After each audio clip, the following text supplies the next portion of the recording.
যাজ্ঞবল্ক্য আজ রাজ্যপাট ছেড়ে চলে যাবেন।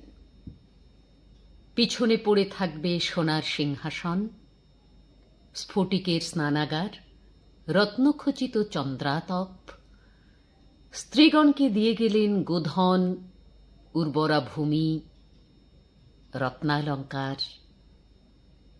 রাজার পরনে এখন শুধু সন্ন্যাসীর বসন, হাতে বিল্লদণ্ড কমণ্ডলু, সামনে সুদীর্ঘ বন্ধুর পথ।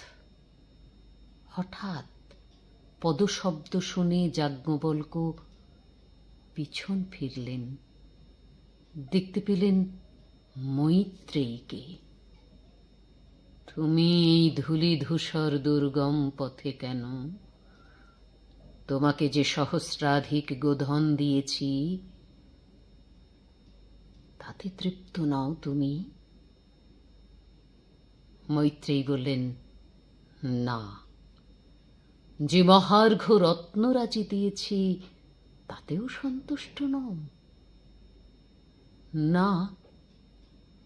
যে বিস্তীর্ণ ভূখণ্ড তোমায় দিয়েছি, ঋতুমতী জননীর চেয়ে উর্বরা, এতেও খুশি নও? না। মৈত্রেয়ী বললেন দৃঢ় কণ্ঠে, তবে তুমি বলো, আর কোন সম্পদে, কোন সাম্রাজ্যে তুমি তৃপ্ত হবে?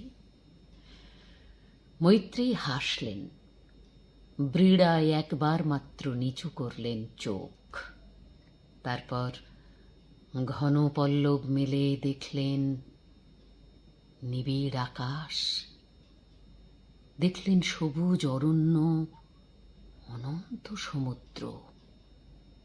তারপর বর্ষা ফলকের মতো নির্মেদ কণ্ঠে বললেন, যাতে অমৃত মেলে না, তা নিয়ে আমি কি করব? এই শব্দ যা তীরের মতো তীক্ষ্ণ, যা পর্বতের মতো বিপুল, যা আকাশের মতো ব্যক্ত হয়ে সচির পারিজাত বনে নাড়া দিয়ে যায়, এই অমৃতের জন্যই লক্ষ্মী ওঠেন কাঁখে কলস, লাখো বার সমুদ্র মন্থন। যাজ্ঞবল্ক্য চমকিত হয়ে মৈত্রেয়ীকে দেখলেন। দেখলেন জীর্ণ পোশাকে নিরাভরণান স্ত্রীকে। দেখলেন ষড়ৈশ্বর্যশালিনী এক নারীকে, একটি সম্পূর্ণ মানুষকে।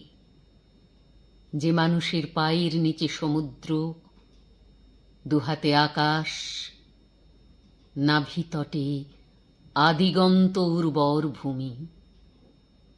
মৈত্রেয়ী হেঁটে চলেছেন অমৃতের খোঁজে।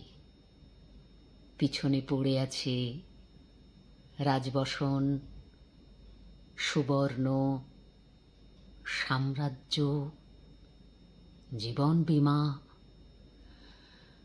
কিছু নুড়ি পাথর।